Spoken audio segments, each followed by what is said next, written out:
This is Business Rockstars. I'm Brittany Whitney, and my guest today is Mona Bijoor, author of Startups and Downs and founder of Bijoor. Hi, Mona. Thanks for joining us today. Thanks for having me.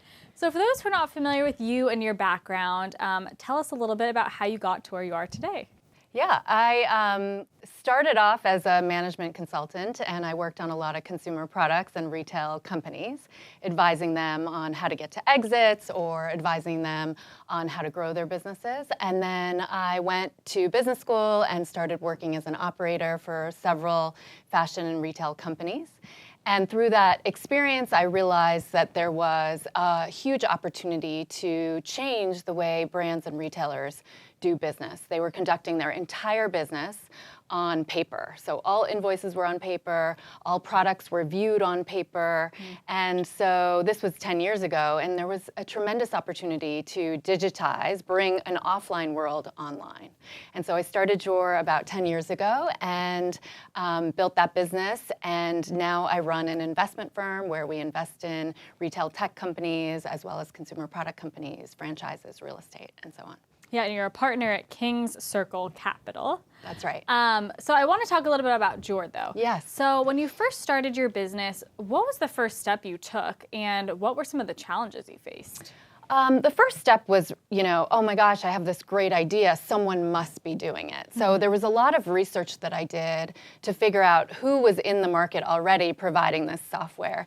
And I quickly realized no one was really doing it, and the few that weren't doing it well. And so then I felt a real, big motivation to kind of hurry up and figure it out, because if I had thought of this great idea, then someone else was going to think of it. Right, totally. And by 2016, you had grown the company to process over $10 billion in gross merchandise value. Tell us about that time in your life. I mean, externally, things were going really well, but to be quite honest, internally, there was a lot of turmoil, not just within the company, but also with me kind of personally, because to manage that type of growth, right. It's hard to keep kind of all your houses in order. So that was kind of a big turning point for me, because I had achieved this huge benchmark, but my physical house was not in order, my financial house was not in order, my family life was not in order. And so I really needed to take a step back and say, okay, how do we create this balance? Because what's working externally isn't really working internally. Right. And did you ever have that fear of failure, even with that huge successful benchmark and milestone? Were you ever afraid that you were going to fail? Failure is a great motivator, but it tends to tire me out personally and cause a lot of distraction. So I tend not to look at failure as something that is kind of important. I'm more focused on kind of, if someone's telling me no, or if I'm not getting what I want, how do I change the levers? How do I pull different levers to get the outcome that I want? And you're now an author of Startups and Downs. Yes. So tell us, what is your book about? So over the last couple years, I've been advising a lot of first-time founders. And what I found was that the issues that they face are all the same. And the biggest problem is not anticipating, not knowing what's coming next. And I found that I was giving the same advice over and over again. And so I wrote this book because I felt like it was a great way to kind of get the word out on how to handle challenges that every first-time founder faces, and how to deal with it mentally. Yeah, and what would you say are some of the most common challenges that founders do face when starting a business? Yeah, I think the issues are very, very much the same across founders. So finding capital, hiring talent, dealing with team losses, dealing with competition, getting that work-life balance that you need.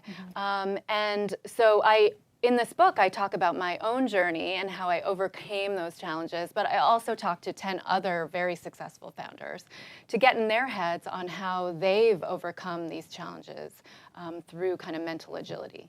Has there been kind of a common theme or with your own personal experience compared to the other founders that you've interviewed? Absolutely.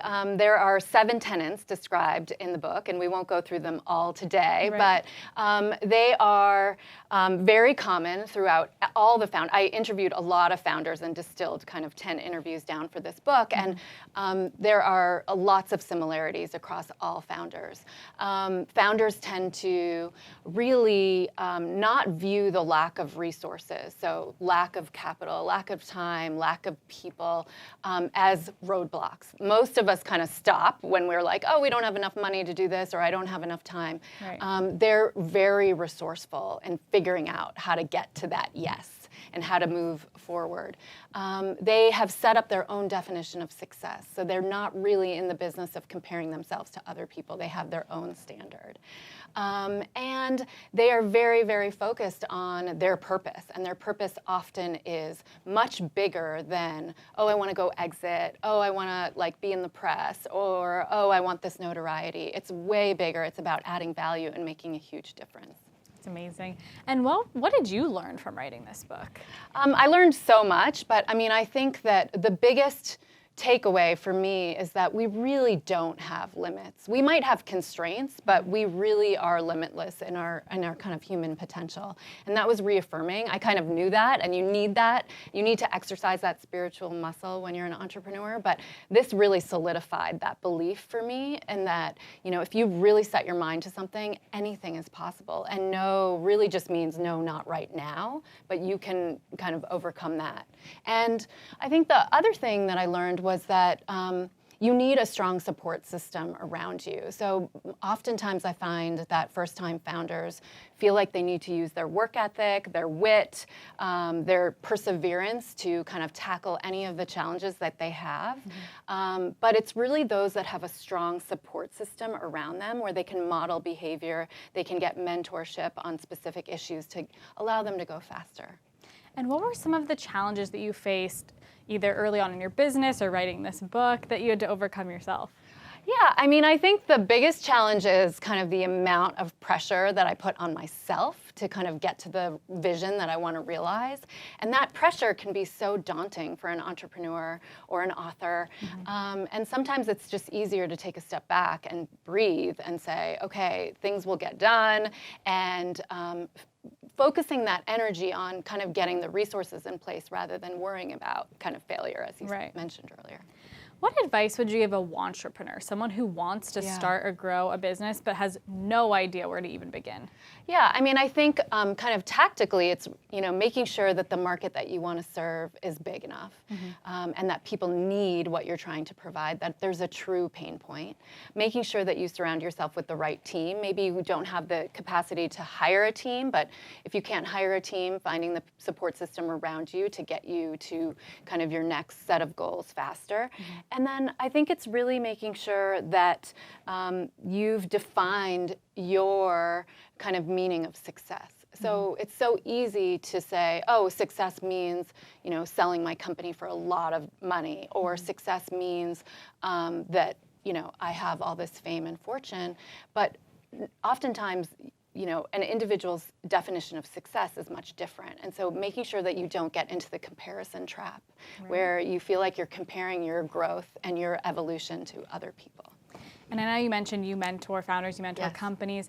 Who is your mentor, and what did you learn from them? I have so many mentors, and what I've done is I've set up kind of a mentor in each area of my life that's important to me. So I have a mentor kind of for my physical goals, for my spiritual goals, as well as my career goals. And right now I have an amazing spiritual mentor that has been really great about making sure, one of my goals is to really stay calm and breathe through kind of really tough situations. Because what I found is that I often hold my breath, and kind of the physiology of when I'm going through a tough time is really not optimal. And so I have a spiritual mentor who has been really amazing teaching me how to meditate and kind of stay focused during kind of challenging times. That's so important. Yes. And who is this book geared towards? If someone's watching and they're not sure if they should purchase the book or not. Well, it's geared to any small business, big business owner, anyone who